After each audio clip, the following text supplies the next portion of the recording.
Salve, salve! Bem-vindos ao quarto e último episódio da quarta temporada 2022. Essa é a Picão Show. Eu sou Murilo Gun, tô com a Bibi aqui. Vamos falar sobre legado. Quais são os legados que deixamos para as futuras gerações? Será que estamos no caminho certo? Né, Bibi? Não, a gente vai descobrir isso hoje, né? E aí, gente, todo mundo que tá acompanhando a gente hoje, muito obrigada por mais um SAP Concurso Show. Eu sou a Bibi Tato, cantora, apresentadora, influencer, gamer, blogueira. E, cara, hoje vai ser incrível. Nessa edição, a gente vai conversar com uma galera, porque a gente vai ter Ana Paula Campoy, Ana Oshiro e Denis Tacitano, da SAP Concurso. Teremos Érico Borgo, da Uro. Vai ter um stand-up maravilhoso com a comediante Bruna Louise, que eu particularmente amo. Assisto os vídeos dela no YouTube direto. Aposto que vocês também. Teremos o radialista Léo Lopes, que já fez aí o esquenta para vocês. Ricardo Andrade, da Wildlife. A filósofa Viviane Mosé. A jornalista e apresentadora da TV Globo, Valéria Almeida. E para encerrar, vamos ter um super show à luz de velas com o Candlelight tocando Coldplay. Não, vai ser demais, né? Maravilhoso. Uma pergunta, Bibi. Quando tu chega no hotel, aí tu vai dar o check-in do hotel, aí dá aquele papelzinho, aí tem escrito assim, profissão, 2 pontos, e tem um espacinho bem pequenininho para botar, parece que tu bota o quê? Ah, eu coloco estudante. Estudante. Somos eternos estudantes e aprendizes. Aí eu coloco estudante de uma vez, que isso eu vou ser para sempre. Porque é interessante, né, sobre legado, né, de ser, no plural, legados, né, da gente poder deixar legados em várias áreas, né, porque você mesmo já está deixando legados no mundo dos games, do jovem, da música e tal. Então, é importante a gente se ver não só como uma única coisa, né. Então, é uma campanha para que os hotéis deixem umas 5 linhas de campo, assim, na parte de profissão, para você botar, eu sou isso, vírgula isso, vírgula isso, vírgula isso, vírgula isso, vírgula isso, vírgula isso. Mania de querer reduzir a gente a uma coisa só, né? E no final ainda coloca, e muito mais, 3 pontinhos. E estudante. Gostei, estudante é importante. Ó, e a gente vai ter, então, também o happy hour depois, né? E para abrir esse episódio, falar sobre o legado da SAP Concurso, eu queria chamar a vice-presida e head da SAP Concurso, Ana Paula Campoy, chega aí. Palmas, por favor. A galera tá tímida ainda. Chega aí, Ana Paula. Chega pertinho. Eu acho muito chique esse cargo head. A cabeça, head. Eu sou head. Sou a cabeça, head. É chique, né, ser head. É a cabeça. É super chique, né? Mas, na verdade, todo mundo sabe os tombos que a gente leva, né? As pingas que a gente toma, mas a gente sabe os tombos que a gente leva. Então, na verdade, head é super legal, super importante, mas no dia a dia a gente pena e, enfim, faz tudo num time só aí de concurso. E existe alguém na empresa que o cargo é heart? Devia ter, né? Heart também, né? Senão fica só mental demais, né? Heart e head. Eu sou heart e tô head. Não, mas a gente ali em concurso é heart e head. Ana, como você vê o legado que a SAP Concurso deixa em 2022? Murilo, a gente, esse ano, fechou a América Latina aproximadamente uns 320 projetos de concurso. Então, tanto para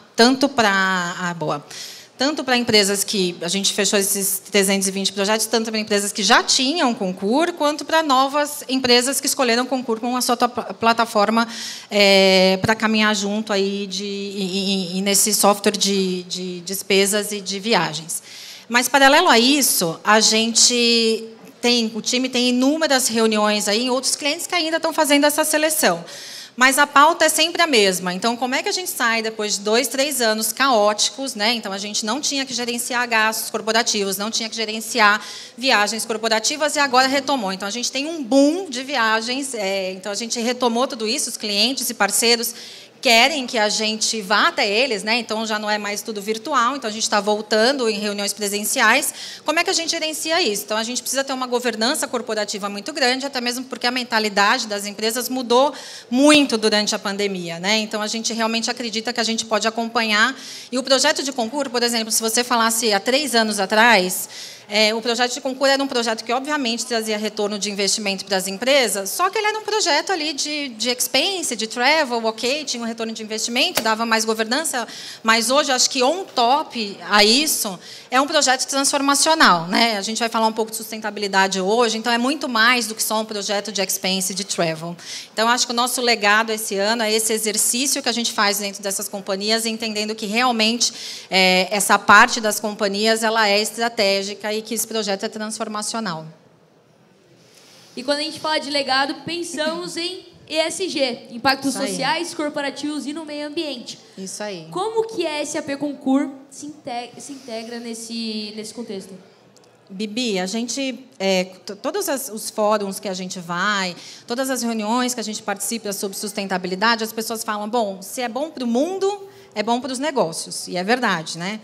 E que tamanho de negócio? Porque hoje viagens corporativas é uma indústria, né? Então a gente é uma indústria que movimenta 1,5 trilhão por ano no mundo. 1 trilhão, não é 1 bilhão, não, é 1 trilhão. A cifra é muito grande. Então, quando a gente dá um duplo clique aí dentro das nossas empresas, e a gente vai falar de sustentabilidade, em grande parte delas a gente encontra viagens corporativas como um grande detrator desses planos de sustentabilidade, obviamente pelas suas características, né? Emissão de carbono, etc, etc. Se hoje, dentro das nossas empresas, a gente vai perguntar para um colaborador que viaja muito, falar assim, olha, você gostaria que a sua viagem fosse mais sustentável?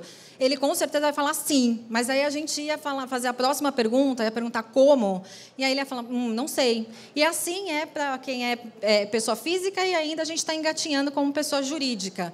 Eu tive a oportunidade de, há 2 meses atrás, participar de uma conversa de um grupo de mulheres que estava uma das conselheiras da Vale falando sobre a questão de sustentabilidade deles ali, né? Ela falou, poxa, eu viajo muito, troco muito com as empresas a respeito de sustentabilidade, e aí fora do Brasil a gente é visto assim, nossa, o Brasil entende, número 1, o Brasil entende muito sobre sustentabilidade, fala muito bem, escreve artigos incríveis, só que quando a gente vai ver, estamos super longe de ser os primeiros nas atividades e ações em relação à sustentabilidade. Então, assim, quando você pergunta o que tem a ver Concur com tudo isso, desde o muito básico até a gente conseguir o ecossistema que trabalha junto com o Concur, ele emite seus recibinhos ali de despesa virtualmente, a gente consegue fazer o relatório de despesa sem gerar papel, né, sem ter papel no meio, então já é uma super contribuição para o meio ambiente, até a gente falar que, por exemplo, eu fui viajar para Curitiba semana passada. A minha viagem, desde a hora que eu estava planejando até a hora que eu cheguei em casa, eu conseguia entender, o Concur ajuda a gente a mensurar quanto de emissão de carbono quanto de carbono essa viagem emitiu. Então, quando a gente fala de planejamento corporativo para isso, a gente precisa ter dado. Então, a gente ajuda muito com os dados também. Então, se você consegue, dentro de uma empresa, entender quais são as pessoas que viajam mais, por exemplo, você consegue entender o quanto a gente está emitindo de carbono, a gente consegue fazer um planejamento para, em médio ou longo prazo, a gente ser neutro em emissão de carbono. Então, é super interessante. A gente pode usar isso, inclusive, como certificado de auditoria externa da empresa, provando que a empresa é sustentável. E eu acho que dentro da empresa também é muito bem visto, né? Porque, hoje em dia, as empresas contratam as pessoas que estão muito de olho nisso. A gente consome de empresas sustentáveis e a gente quer trabalhar para empresas sustentáveis. E aí eu acho que um outro ponto também super interessante, a gente cria essa consciência corporativa de sustentabilidade, um ambiente sustentável, né? Uma cultura sustentável. Então, quando a gente vai nessa minha viagem para Curitiba, por exemplo, eu fui lá buscar o meu hotel. Então, a ferramenta priorizou os hotéis que eram eco-friendly. Olha que legal. Eu, por exemplo, fui buscar minha passagem de avião. Quais dessas empresas, obviamente, dentro do que eu estou pedindo, da minha data, de valores, etc., mas quais dessas empresas elas têm inclusão... diversidade e inclusão na pauta delas, né? Então, a ferramenta prioriza isso. Então, é muito legal. A gente, deixando de falar de meio ambiente, começar a falar de processo, de governança, a gente já utiliza, por exemplo, nos nossos processos de auditoria, a inteligência artificial. Então, assim, a governança em primeiro lugar, né? Processos muito mais ágeis. Então, eu acho que é por aí, Bibi. Eu acho que a gente tem muito mais para falar, acho que não precisa terminar aqui. A gente tem uma equipe toda hoje para conversar sobre isso, mas a gente pode continuar esse papo dentro da empresa de vocês, dentro da casa de vocês, e entender qual que é o momento e como a gente faz para que Concur ajude aí nessa jornada. Curiosidade, as viagens corporativas voltaram ao mesmo patamar de antes da pandemia? O que é que mudou? Não, voltaram sim. A gente já sente dos clientes, até mesmo a gente, para você ter uma ideia, eu acho que eu comentei no começo, a gente tem 360 projetos andando na América Latina toda. Isso já sinaliza essa mudança de comportamento dos clientes, né? Então, puxa, voltou, como é que eu faço agora, né? Então, a gente estava com um PNL super saudável dentro das companhias, porque não tinha esse gasto, agora a gente tem que fazer ordenado, né? Tem que continuar tendo um saving, mas de maneira usar a tecnologia a nosso favor. Ana, valeu, querida. Valeu, gente. Salve. Obrigada. Obrigado. Palmas. Head. Head? É chique, head, né? Forte, né? Tu é head de alguma coisa, Bibi? Tu é head? Tu é head, Eu né? sou head. Tu tem uma empresa, tu é Eu sou head. head da minha agência. Caraca. Responsa, né?